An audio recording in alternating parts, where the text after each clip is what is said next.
नमस्कार माताओं एवं बहनों। करवा चौथ का व्रत आपकी शादीशुदा जिंदगी की खुशहाली और सुख समृद्धि का प्रतीक है। लेकिन क्या आप जानती हैं कि इस पवित्र दिन पर कुछ गहने पहनने से आपके पति की समृद्धि पर संकट आ सकता है? जी हाँ, अगर आप इन 5 गहनों को पहनती हैं तो न सिर्फ करवा माता आपसे नाराज हो सकती है, बल्कि आपके घर में आ सकती है गरीबी और कंगाली।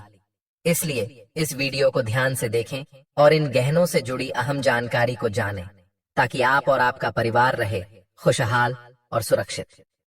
दोस्तों, आगे बढ़ते हैं और जानते हैं वो 5 गहने जिनसे आपको दूर रहना है, सिर्फ करवा चौथ ही नहीं बल्कि अपने परिवार की समृद्धि के लिए। दोस्तों, कई वर्षों बाद एक दिव्य, दुर्लभ और अद्भुत संयोग में करवा चौथ पड़ने जा रहा है। भक्तों, करवा चौथ 2024 में कब है और कब निकलेगा करवा चौथ का चांद? और क्या है पूजा का शुभ मुहूर्त? सरगी के समय क्या खाना है? सरगी कौन देता है? जानिए सब कुछ ज्योतिष के अनुसार। भक्तों, भारत में हिंदू धर्म ग्रंथों, पौराणिक ग्रंथों और शास्त्रों आदि के अनुसार हर महीने कोई न कोई उपवास, पर्व, त्योहार या संस्कार आदि आता ही रहता है। लेकिन कार्तिक मास के कृष्ण पक्ष की चतुर्थी को जो व्रत रखा जाता है, उसका सुहागिन स्त्रियों के लिए बहुत अधिक महत्व होता है, क्योंकि इस दिन करवा चौथ का व्रत किया जाता है। हिंदू धर्म में आस्था रखने वाले लोग बड़े धूमधाम से इस त्योहार को मनाते हैं। उत्तर भारत, खासकर पंजाब, हरियाणा, दिल्ली, राजस्थान, उत्तर प्रदेश, महाराष्ट्र, मध्य प्रदेश, बिहार आदि में इस दिन का विशेष नजारा होता है। भक्तों, करवा चौथ व्रत का दिन ढलते ही सुहागिनों की नजरें चांद के दीदार के लिए बेताब हो जाती हैं। रात में चांद निकलने के बाद घरों की छतों का दृश्य भी देखने लायक होता है। भक्तों, यदि आपकी शादी हो चुकी है तो ऐसे में यदि आपका पति इन 5 गहनों को पहनने के लिए कहे तो आप तुरंत मना कर दें, क्योंकि करवा चौथ के दिन इन 5 गहनों को पहनने से चौथ माता नाराज हो सकती है और आपका व्रत खंडित हो सकता है। साथ ही दोस्तों, हम आपको यह भी बताएंगे कि वह कौन से 5 गहने हैं जो करवा चौथ के दिन शादीशुदा औरतों को जरूर पहनने चाहिए। इसलिए आपको इन बातों का विशेष ध्यान रखते हुए ही करवा चौथ का पर्व मनाना चाहिए। लेकिन उससे पहले भक्तों, जान लेते हैं करवा चौथ का सही मुहूर्त और करवा चौथ की सही तारीख के बारे में। लेकिन दोस्तों, उससे पहले यदि आप सदा सुहागिन रहना चाहती हैं तो जल्दी से वीडियो को लाइक करके चैनल प्राचीन ज्ञान विचार को सब्सक्राइब कर लें और कमेंट बॉक्स में जय करवा चौथ माता जरूर लिख दें, जिससे आपके पति की आयु बढ़े। तो चलिए जानते हैं करवा चौथ के कुछ जरूरी बातों के बारे में। दोस्तों, 2024 में इस बार करवा चौथ अक्टूबर महीने की 20 तारीख को मनाया जाएगा और इस दिन रविवार पड़ रहा है। इस व्रत को कार्तिक मास के कृष्ण पक्ष की चतुर्थी तिथि को रखा जाता है। इस बार कार्तिक कृष्ण चतुर्थी तिथि 20 अक्टूबर को सुबह 6:56 से लेकर 21 अक्टूबर सोमवार को प्रातः 4:01 तक रहेगी। ऐसे में उदया तिथि के मुताबिक करवा चौथ का व्रत 20 अक्टूबर 2024 दिन रविवार को रखा जाएगा। पंचांग के अनुसार करवा चौथ के दिन पूजा का शुभ मुहूर्त 20 अक्टूबर की शाम 5:56 से लेकर शाम 7:56 तक रहेगा। 7:02 तक रहेगा। चंद्र दर्शन के बाद समाप्त होगा। दृग पंचांग के अनुसार करवा चौथ के दिन चंद्रोदय 20 अक्टूबर को शाम 7:55 पर होगा। इस समय आप चंद्रमा को देखकर अर्घ्य दे सकती हैं। उसके बाद पारण करके व्रत को पूरा कर सकती हैं। व्रत के दिन चंद्रमा रोहिणी नक्षत्र में होगा और वरयान योग होगा। ध्यान रखें कि जब तक चंद्रमा दिखे नहीं तब तक आप चंद्रमा को अर्घ्य न दें और न ही व्रत खोलें। भक्तों, चलिए दोस्तों, अब हम जान लेते हैं कि कौन से वे 5 गहने हैं जो शादीशुदा महिला को भूलकर भी नहीं पहनने चाहिए, नहीं तो आप अपने पति की मृत्यु का कारण बन सकती हैं। आज हम महिलाओं से संबंधित खुल्लम खुल्ला साफ साफ 8 से 10 बिंदु बताने वाले हैं, जो कि हर पति पत्नी को एक बार तो जरूर सुनने चाहिए। दोस्तों, शादी हो जाने के बाद पति पत्नी 7 जन्मों के लिए एक दूसरे के हो जाते हैं। पति पत्नी शादी हो जाने के बाद अपनी जवानी को ठंडा करने के लिए संभोग करते हैं, परंतु कई महिलाएं नए रिश्ते, नई नई जवानी में पति द्वारा लाई गई कई चीजों को पहन लेती हैं, और उस समय उन्हें पता नहीं होता कि उन चीजों के पहनने से पति की मृत्यु शीघ्र ही हो जाती है।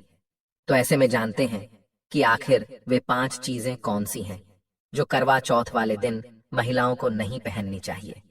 वीडियो में आगे बढ़ने से पहले वीडियो को लाइक करें और नीचे कमेंट बॉक्स में जय करवा चौथ माता अवश्य लिखें। भक्तों, हिंदू धर्म में विवाह के बाद हर स्त्री के लिए 16 श्रृंगार बहुत मायने रखता है। मांग में सिंदूर, माथे पर बिंदी, हाथों में चूड़ियां, पांव में पायल और बिछिया। यह धारण कर जब एक लड़की अपने घर को छोड़ किसी दूसरे घर में प्रवेश करती है तो उसके जीवन के मायने ही बदल जाते हैं। श्रृंगार एक स्त्री की सुंदरता में 4 चांद लगा देता है, परंतु कई ऐसी चीजें होती हैं जो कि महिलाओं को कभी नहीं पहननी चाहिए। अब यहाँ पर कुछ लोग ऐसे भी होंगे जो हमारी बातों को हल्के में लेंगे क्योंकि उन्हें वास्तुशास्त्र का ज्ञान नहीं है। नंबर 1, शास्त्रों में स्पष्ट बताया गया है कि किसी भी शादीशुदा महिला को करवा चौथ के दिन एकदम सफाचट सफेद रंग का वस्त्र कभी नहीं पहनना चाहिए। ऐसा करने से आपके मान सम्मान को ठेस पहुंच सकती है। आपको बता दें कि आजकल के फैशन के युग में महिला सुंदर दिखने के लिए काफी ऐसी हदें पार कर देती हैं जिसके बारे में सोचना भी पाप के बराबर है। वास्तुशास्त्र के अनुसार किसी भी शादीशुदा महिला को एकदम सफाचट सफेद रंग की साड़ी या सूट कभी नहीं पहनना चाहिए। इसके पीछे का कारण यह है कि सफेद रंग की साड़ी को पहनने से पतिव्रता धर्म बिल्कुल खत्म हो जाता है और उनके रिश्ते में नकारात्मक ऊर्जा का आगमन हो जाता है, क्योंकि यह लिबास विधवा होने का है। ऐसे में आप अपने पति की मृत्यु का कारण बन सकती हैं, इसीलिए सावधान रहें। वहीं अगर आप सफेद रंग का वस्त्र पहनना चाहती हैं तो ऐसा पहने जिसमें कुछ और रंग भी जरूर हो, लेकिन एकदम सफेद रंग का कपड़ा कभी न पहने। नंबर 2, इस आधुनिक दौर में महिलाएं सुंदर दिखने के लिए पैरों में सोने की पायल और बिछिया पहन लेती हैं, जो कि शादीशुदा महिलाओं के लिए पूरी तरह से अशुभ माना जाता है। पैरों में सोने से बनी हुई चीजों को पहनने से कुबेर महाराज का अपमान होता है और जिसके कारण आपके परिवार से रिश्ते टूट सकते हैं और कई सारी परेशानियों का आगमन भी हो सकता है। इसीलिए सोने को पैर में कभी न पहने।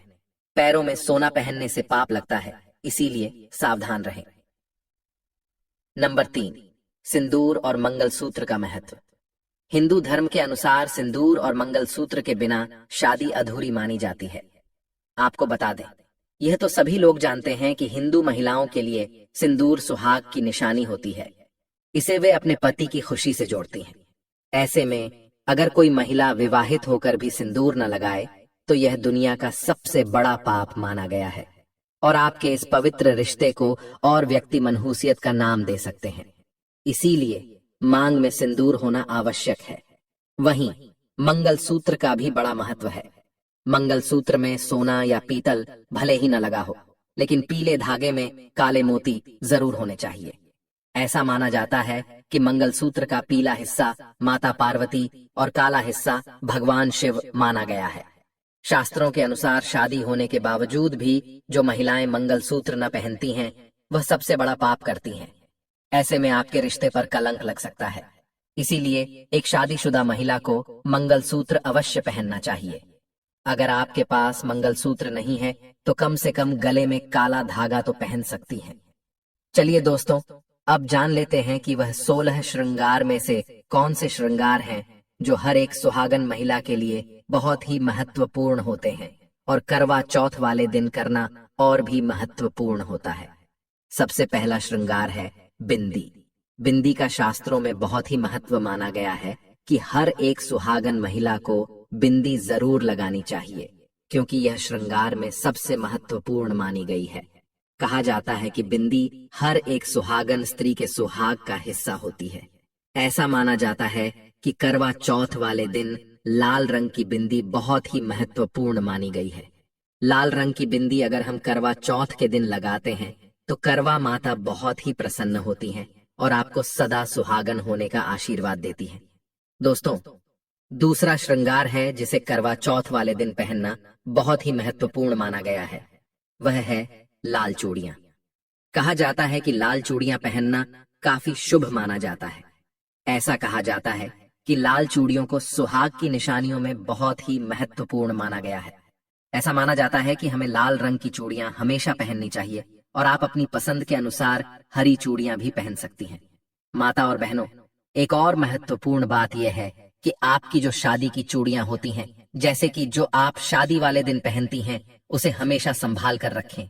आप किसी भी तीज त्योहार जैसे करवा चौथ, हरितालिका इत्यादि में उन चूड़ियों को पहन सकती हैं। इसे पहनना काफी शुभ माना जाता है। ऐसा कहा जाता है कि जब हम शादी वाली चूड़ियां किसी तीज त्योहार में पहनते हैं तो इससे हमारा पति हमेशा खुश रहता है और तरक्की करता है। दोस्तों, तीसरी चीज है सिंदूर, जिसे करवा चौथ वाले दिन पहनना बहुत ही महत्वपूर्ण माना गया है। सिंदूर का तो आपको पता ही होगा कि हर एक सुहागन स्त्री के लिए इसका कितना महत्व है।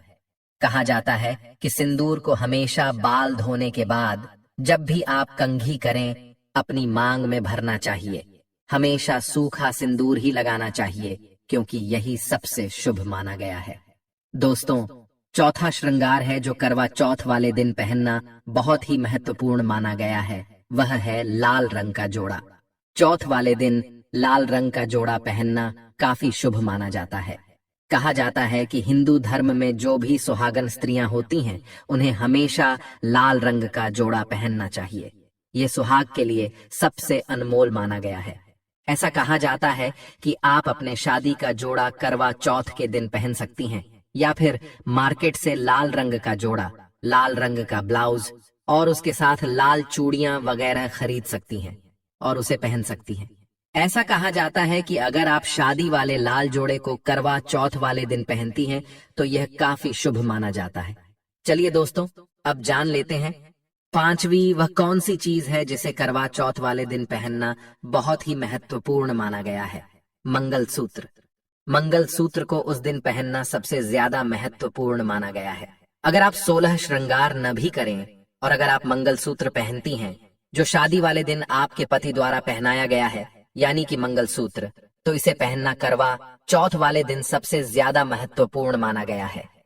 करवा चौथ वाले दिन आपको अपनी शादी का मंगलसूत्र जो आपके पति द्वारा पहनाया गया है अवश्य पहनना चाहिए। चलिए अब जान लेते हैं वह सातवीं कौन सी चीज है जो हर सुहागन महिला को जरूर कर लेनी चाहिए, वह भी करवा चौथ से पहले। हर एक सुहागन महिला अगर व्रत रख रही है तो उसे सबसे पहले मेहंदी जरूर लगा लेनी चाहिए। करवा चौथ से पहले मेहंदी लगाना काफी ज्यादा शुभ माना जाता है। अगर आप करवा चौथ वाले दिन मेहंदी नहीं लगाती हैं तो आपका व्रत पूरा नहीं माना जाएगा। तो आप सभी माताएं और बहनें पहले ही मेहंदी एक दिन पहले ही लगा लें, अपने हाथों को लाल करें। इससे पूजा के दौरान आपको जो भी पूजा अर्चना करनी होती है वह सफलता पूर्वक पूर्ण होगी। तो आप मेहंदी पहले ही लगा लें। आइए दोस्तों, जान लेते हैं कि करवा चौथ के दिन वह कौन सी चीज है जो किसी को भूल कर भी नहीं देनी चाहिए, वरना यह गलती आपके पति की कंगाली का कारण बनती है। दोस्तों, सबसे पहली चीज जो करवा चौथ के दिन किसी को नहीं देनी है वह है मांग का सिंदूर। मांग का सिंदूर सुहाग की निशानी मानी जाती है। सिंदूर महिलाएं विवाह के वक्त सबसे पहले अपने पति के हाथ से धारण करती हैं। उन्हें अपना सिंदूर कभी किसी के साथ नहीं बांटना चाहिए, यानी जिस डिब्बी से वह सिंदूर लगाती है उससे किसी अन्य को सिंदूर नहीं लगाने देना चाहिए। भगवान को चढ़ाया गया सिंदूर या नई डिब्बी देने में कोई दिक्कत नहीं है। इसके अलावा मान्यता यह भी है कि महिलाओं को किसी के सामने सिंदूर नहीं लगाना चाहिए। दोस्तों, दूसरी चीज जो करवा चौथ के दिन किसी को नहीं देनी है वह है आंखों का काजल। महिलाओं को अपना काजल किसी के साथ नहीं बांटना चाहिए, भले ही वह आपके परिवार का कोई सदस्य ही क्यों ना हो। माना जाता है कि ऐसा करने से पति का प्यार घटने लगता है, दोनों के बीच झगड़े और कलह की स्थिति पैदा होती है। इसका वैज्ञानिक कारण भी है जो आंखों के स्वास्थ्य से संबंधित है। दोस्तों, तीसरी चीज है माथे की बिंदियां। हर सुहागन स्त्री के लिए माथे पर बिंदी लगाना अनिवार्य माना जाता है। सिंदूर की तरह बिंदी भी महिलाओं के सुहाग का चिन्ह होती है। मान्यता है कि इसे कभी भी अपने सिर से उतारकर किसी और के माथे पर नहीं सजाना चाहिए। अगर किसी को बिंदी देना चाहें तो नई बिंदी खरीद कर दें। दोस्तों, चौथी चीज जो करवा चौथ के दिन किसी को नहीं देनी है वह है हाथों की मेहंदी। सुहागन के हाथों की मेहंदी उसके पति के प्यार और उसकी सलामती की निशानी होती है। माना जाता है कि मेहंदी जितनी गहरी रचती है, उस महिला को पति का प्यार उतना ही ज्यादा मिलता है। इसीलिए मेहंदी को बांटने से पति का प्यार भी बढ़ जाता है। अगर मेहंदी किसी को देना चाहे तो नई दें। अपने हाथ पर लगाने के बाद बची हुई मेहंदी किसी और सुहागन स्त्री की हथेली में लगाना अच्छा नहीं माना जाता। दोस्तों, पांचवी चीज जो करवा चौथ के दिन किसी को नहीं देनी है, वह है हाथ की चूड़ी और पैरों की पायल। चूड़ियों और पायल की खनक शादीशुदा महिलाओं के जीवन में खुशियां लेकर आती हैं। अक्सर देखा जाता है कि महिलाएं अपने वस्त्रों से मेल खाने के चक्कर में अपनी यह चीजें दूसरों से साझा कर लेती हैं। इन्हें साझा करना शुभ शगुन नहीं माना जाता। दोस्तों, अगर आपको हमारी यह जानकारी पसंद आई हो और आप चाहते हैं कि आपका जीवन हमेशा सुख, समृद्धि और खुशियों से भरा रहे, तो चैनल प्राचीन ज्ञान विचार को अब भी सब्सक्राइब करें। हम आपके लिए इसी तरह की महत्वपूर्ण जानकारियों और धार्मिक ज्ञान से भरी वीडियो लाते रहेंगे। नीचे कमेंट में जय माता लक्ष्मी लिखकर माता लक्ष्मी से अपने परिवार के लिए आशीर्वाद मांगें और वीडियो को अपने दोस्तों और परिवार में शेयर करें, ताकि वे भी इस महत्वपूर्ण जानकारी का लाभ उठा सकें। याद रखें, आपका एक छोटा सा कदम आपके जीवन में बड़ा बदलाव ला सकता है। धन्यवाद, और हम जल्दी ही मिलेंगे एक नई वीडियो के साथ।